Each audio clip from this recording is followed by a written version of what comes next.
పిల్లల fee reimbursement విషయంలో high court ఇచ్చినటువంటి తీర్పును ఎట్లా చూస్తారు? ఇది ప్రభుత్వం యొక్క కుట్ర.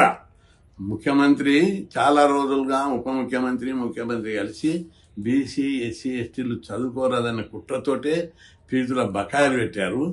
చివరకు వాళ్ళు దీన్ని ఎత్తేయాలని అనేక కుట్రలు చేస్తున్నారు.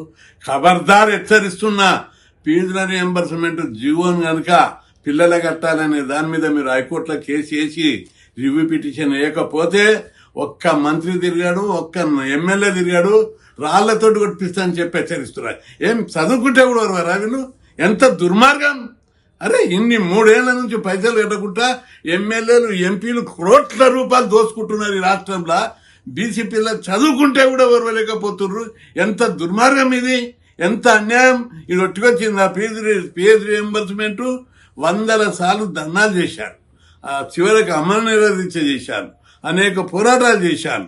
అప్పటి ముఖ్యమంత్రి రాజశేఖర రెడ్డి గారు ఎంతో ఉదాత్తమైన మనసుతోటి ఈ పేద కులాలు చదువుకోవాలనే ఉద్దేశంతో మొత్తం ఫీజు ప్రభుత్వమే భరిస్తుందని జీవో తీసుకొచ్చారు.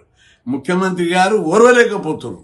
రేవంత్ రెడ్డి ఖబర్దార్ హెచ్చరిస్తున్నా, ఫీజులకు బకాయిలకు లేవా డబ్బులు, భూములు అమ్ముకుంటావు, అప్పులు తెస్తావు, కానీ ఒక 4-5 వేల కోట్లు ఉన్నటువంటి ఫీజుల బకాయిలను 10,000 కోట్లకు తెచ్చారు.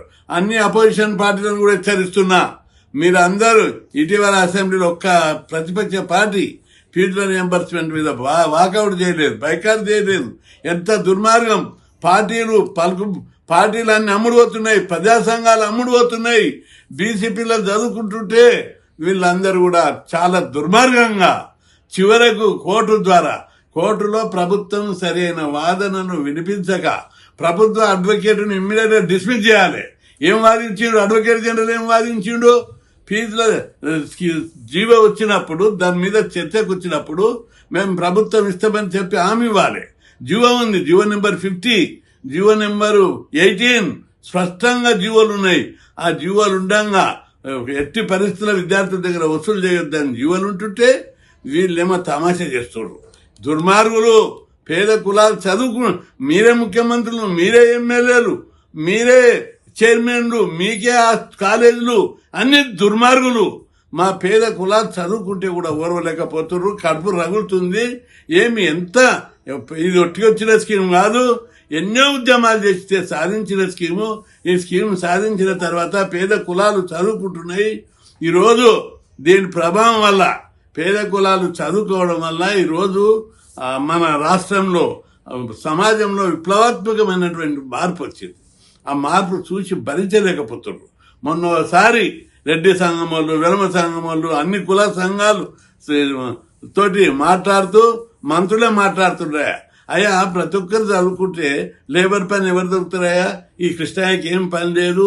ఈ స్కీమ్ పెట్టించిన నుంచి ఈ రోజు మనంత రోడ్లు వేసే దగ్గర, హోటళ్లల్లా, లాడ్జులల్లా, మళ్ళా బిల్డింగ్లు కట్టే దగ్గర, అపార్ట్మెంట్లు కట్టే దగ్గర మన లేబరే దొరుకుతలేరు.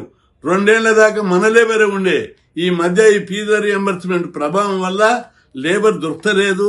మొత్తం బీహార్, ఒరిస్సా, ఛత్తీస్గఢ్, ఉత్తరప్రదేశ్కి లేబర్ తీసుకురావాల్సి వస్తుంది. అందుకే ఈ స్కీమ్ ఎత్తేయాలి. ఈ స్కీమ్ ఎత్తేస్తేనే మళ్ళా బీసీలు కూలినాలు చేసి బతుకుతారని చెప్పి దశల వారీగా ఫీజుల స్కీమ్ ఎత్తేయాలి. ఆ తర్వాత గురుకులాలు ఎత్తేయాలి. ఆ తర్వాత హాస్టల్ నిర్వీర్యం చేయాలి అని చెప్పే కుట్రతోటి ఈ విధంగా చేస్తున్నారు.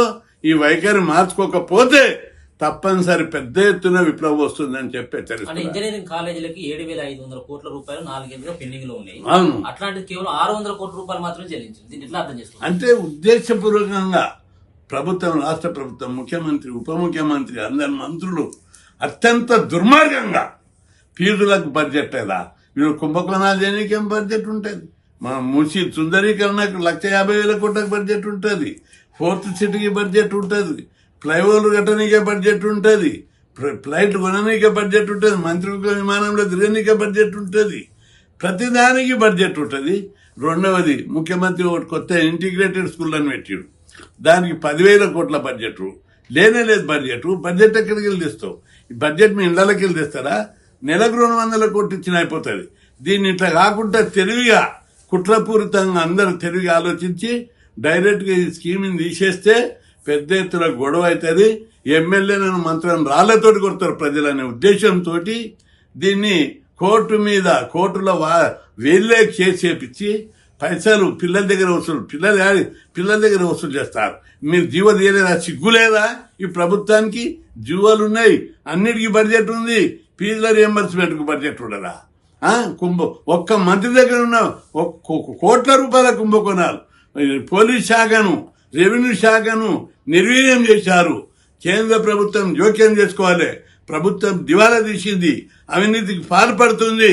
ఈ విధంగా ఫీజుల రియంబర్స్మెంట్ కు బడ్జెట్ ఇవ్వకుండా సర్వనాశనం బీసీల పొట్టగొట్టి బీసీలు చదువుకోకుండా చేస్తుర్రు. ఇది చాలా తీవ్రమైన విషయం. ఈ విషయంలో ఎట్టి పరిస్థితుల్లో సహించేది లేదు. దీన్ని మేము ఎంతకైనా తగ్గించి పోరాడతాం. ఎంతమందినో కొంటున్నామని చెప్తున్నావు, ఖబర్దార్. 2 కోట్ల మంది బీసీలను కొనలేవు. అందుకే హెచ్చరిస్తున్నాం. కొంతమందిని కొనవచ్చు, కొంతమందిని నీళ్లు నోరు మూయించవచ్చు. ప్రజలకు సంబంధించింది, సమాజానికి సంబంధించింది. నువ్వు ఇచ్చే వారితో కొంచెం లక్షాధికారులు కావచ్చు, కానీ ఈ స్కీములు తీసేస్తే వచ్చేది ప్రజల నుంచి వచ్చే విప్లవం. 42%కు ఒకవైపు నామం పెడతావు, మంత్రివర్గంలో స్థానాలు ఇవ్వవు, బీసీలను సర్వనాశనం చేసి నీకే కంకణబద్దులై తిరుగుతున్నారు. ఈ వైఖరి మార్చుకోకపోతే మాత్రం తీవ్ర పరిణామాలు ఏర్పడతాయి. చివరకు ఎంతో మంది అమర నిరాహార దీక్ష చేస్తారు. నేను కూడా అమర నిరాహార దీక్ష చేస్తా. దీని మీద ప్రభుత్వం పిల్లల విషయం లోపల జీవదీక్ష అధికారిని వదిలిపెట్టాం. ఏమనుకుంటున్నారు? ఈ స్కీమ్ తీసేస్తారు. ఖబర్దార్. ఈ జడ్జిమెంట్ అంటే వీళ్ళు అడ్వకేట్ జనరల్ చెప్పిండు కాబట్టి జడ్జిమెంట్ వస్తుంది. ఇప్పుడు మళ్ళా ప్రభుత్వం వెంటనే దీని మీద రివ్యూ పిటిషన్ వేసి తన వైఖరి అడ్వకేట్ జనరల్ వెంటనే రాజీనామా చేయాలి. అడ్వకేట్ యొక్క అసమర్థత బీసీ వ్యతిరేకి మార్చుకోకపోతే తీవ్ర పరిణామాలు ఉంటాయని చెప్పి హెచ్చరిస్తున్నాను. నేను అమర నిరాహార దీక్ష చేస్తేనే స్కీమ్ పెట్టిర్రు. ఇప్పుడు మళ్ళీ దీన్ని క్యాన్సిల్ చేసే ప్రయత్నం చేస్తే విప్లవం వస్తుంది. అమర నిరాహార దీక్ష కాదు, ఎంతకైనా తగ్గిస్తా. వదిలిపెట్టా. చాలా మంది సీరియస్ గా ఉన్నారు ఈ విషయం లోపల. ఎంత తీవ్రమైన విషయం ఇది. బీసీలకు చీము రక్తం ఉంటే తిరుగుబాటు చేయాలి. ఇది చాలా సీరియం. ఒకసారి అమర నిరత నేనే కాదు, గవర్నమెంట్ బీజేపీ కేంద్ర మంత్రి కిషన్ రెడ్డి కూడా అమర నిరాహార దీక్ష చేశాడు. ఎంతో మందిని దీనికి త్యాగాలు చేశాం, పోరాటాలు చేశాం. కాబట్టి ఈ స్కీమ్ జోలికి వస్తే ఇది వెలమెల్లిగా కోర్టు మీద నెట్టి తప్పించుకోవాలని చూస్తున్నారు. కాబట్టి ఈ విషయంలో ప్రభుత్వం వెంటనే తీవ్రంగా మార్చుకోకపోతే మాత్రమే నిర్ణయం. దీని మీద పిల్లలు కట్టొద్దు, పిలిపిస్తున్న పిల్లలు ఫీజులు కట్టొద్దు. ప్రభుత్వం దగ్గరనే కాలేజీలు ఇవ్వాలి. ఇవ్వకపోతే మాత్రం ఒక్క ఎమ్మెల్యే తిరిగారు, ఒక మంత్రి తిరిగారు. బీసీ మంత్రులు, బీసీ ఎమ్మెల్యేలు అందరూ రాజీనామా చేయాలని చెప్పి, బీసీ నాయకులు అందరూ రాజీనామా చేయాలని చెప్పి హెచ్చరిస్తున్నారు.